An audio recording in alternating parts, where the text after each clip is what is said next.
Hi friends, welcome to my channel ನಮ್ಮನೆ ರುಚಿ. ಇವತ್ತು ನಾನು ಕಸ್ಟರ್ಡ್ ಶಾವ್ಗೆ ಹಲ್ವಾ ಮಾಡೋದು ಹೇಗೆ ಅಂತ ತೋರಿಸ್ತಾ ಇದ್ದೀನಿ. ಬನ್ನಿ ನೋಡೋಣ. ಈಗ ಒಂದು ಬಾಣಲೆ ತಗೊಂಡು ಅದರಲ್ಲಿ 1 ಸ್ಪೂನ್ ತುಪ್ಪ ಹಾಕ್ಕೊತಾ ಇದ್ದೀನಿ.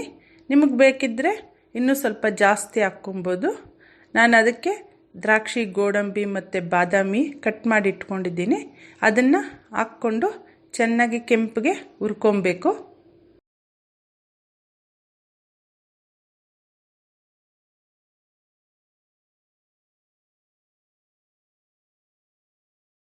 ಈಗ ತುಪ್ಪದಲ್ಲಿ ಹುರ್ಕೊಂಡಿರೋ ದ್ರಾಕ್ಷಿ, ಗೋಡಂಬಿ ಮತ್ತು ಬಾದಾಮಿನ ತೆಗೆದು ಒಂದು ಕಪ್ಪಲ್ಲಿ ಇಟ್ಕೊತಾ ಇದ್ದೀನಿ.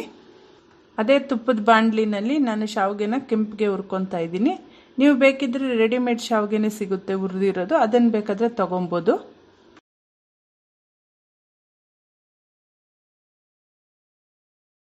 ಇದನ್ನು ನಾವು ಸಿಮ್ಮಲ್ಲೇ ಹುರ್ಕೊಬೇಕು. ಈಗ ಕೆಂಪಗಾಗಿದೆ, ನಾವು ಇದನ್ನು ತೆಗೆದು ಪಕ್ಕಿಟ್ಕೊಳ್ಳೋಣ.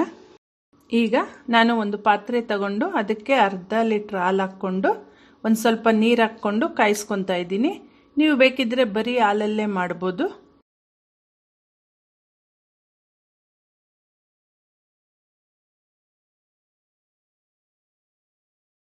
ಈಗ ನಾವು ಹಾಲು ಕಾಯೋದ್ರೊಳಗೆ 1 ಕಪ್ಗೆ 3 ಸ್ಪೂನು ಕಸ್ಟರ್ಡ್ ಪೌಡ್ರ್ ಹಾಕ್ಕೊಂಡು ಅದನ್ನು ಗಂಟು ಬರದೇ ಇರೋ ರೀತಿ ಚೆನ್ನಾಗಿ ಬೆರೆಸ್ಕೊಬೇಕು.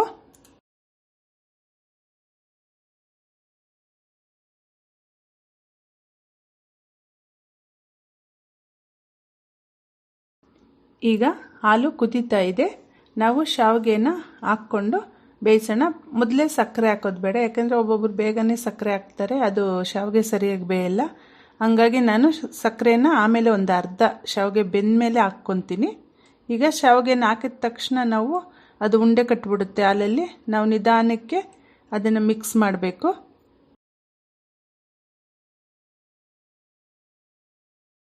ಈಗ ಶಾವಿಗೆ ಬೆಂದಿದೆಯಲ್ಲೋ ನೋಡ್ಕೊಳ್ಳೋಣ. ಇನ್ನೂ ಸ್ವಲ್ಪ ಬೇಯಬೇಕು, ಮತ್ತೆ ಹಾಗೆ ಕುದಿಸ್ಬೇಕು. ಈಗ 1/4 ಭಾಗದಷ್ಟು ಶಾವಿಗೆ ಬೆಂದಿದೆ. ಈಗ ನಾನು ಸಕ್ಕರೆ ಹಾಕ್ಕೊತಾ ಇದ್ದೀನಿ.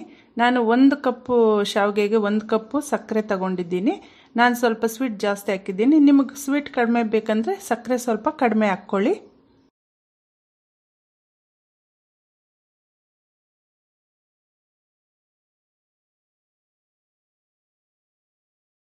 ಈಗ ಸಕ್ಕರೆ ಕರಗೋವರೆಗೂ ಒಂದು 2-3 ನಿಮಿಷ ಕುದಿಸ್ಕೊಳ್ಳೋಣ. ಈಗ ನಾನು ಬೆರೆಸಿಟ್ಕೊಂಡಿರೋ ಕಸ್ಟರ್ಡ್ ಪೌಡ್ರನ್ನು ಹಾಕ್ತಾಯಿದ್ದೀನಿ. ಅದನ್ನು ಹಾಕಿದ ತಕ್ಷಣ ಚೆನ್ನಾಗಿ ಮಿಕ್ಸ್ ಮಾಡ್ಕೊಬೇಕು, ಯಾಕೆಂದರೆ ಸ್ವಲ್ಪ ಗಂಟು ಆಗಿಬಿಡುತ್ತೆ. ಮತ್ತು ನಿಮಗೆ ಇದು ತುಂಬಾ ಗಟ್ಟಿ ಆಗಿಬಿಡುತ್ತೆ. ನಿಮಗೆ ತುಂಬ ಗಟ್ಟಿ ಬೇಡ ಅಂದರೆ ಸ್ವಲ್ಪ ಹಾಲು ಕಾಯಿಸಿಟ್ಕೊಂಡಿರ್ರಿ, ಅದನ್ನು ಹಾಕ್ಕೊಬೋದು.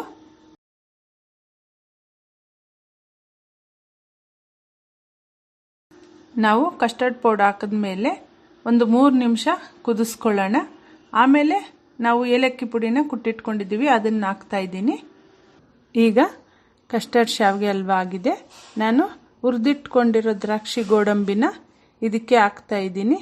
ಹಾಕ್ಬಿಟ್ಟು ಒಂದು ಸ್ವಲ್ಪ ಹೊತ್ತು ಮುಚ್ಚಿಟ್ಬಿಟ್ಟು ಸ್ಟವ್ ಆಫ್ ಮಾಡೋಣ. ಈ ಪಾಯಸ ನಾವು ಯಾವಾಗಲೂ ಮಾಡೋದಕ್ಕಿಂತ ಡಿಫ್ರೆಂಟ್ ಆಗಿದೆ. ನಾವು ಯಾವಾಗಲೂ ಶಾವಿಗೆ ಹಾಕಿ ಮಾಡ್ತೀವಿ, ಆದರೆ ಇದು ಕಸ್ಟರ್ಡ್ ಹಾಕಿ ಮಾಡಿರೋದ್ರಿಂದ ಒಂಥರ ಟೇಸ್ಟನ್ನು ತುಂಬ ಚೆನ್ನಾಗಿದೆ. ಈ ರೀತಿ ಒಮ್ಮೆ ಮಾಡಿ ನೋಡಿ, ನಿಮಗೆ ಗೊತ್ತಾಗುತ್ತೆ ಟೇಸ್ಟ್ ಹೆಂಗಿದೆ ಅಂತ. ಈ ವಿಡಿಯೋ ನಿಮ್ಗೆ ಇಷ್ಟ ಆದರೆ ಲೈಕ್ ಮಾಡಿ, ಶೇರ್ ಮಾಡಿ, ಮತ್ತು ಪ್ಲೀಸ್ ನನ್ನ ಚಾನಲ್ಗೆ ಸಬ್ಸ್ಕ್ರೈಬ್ ಮಾಡಿ.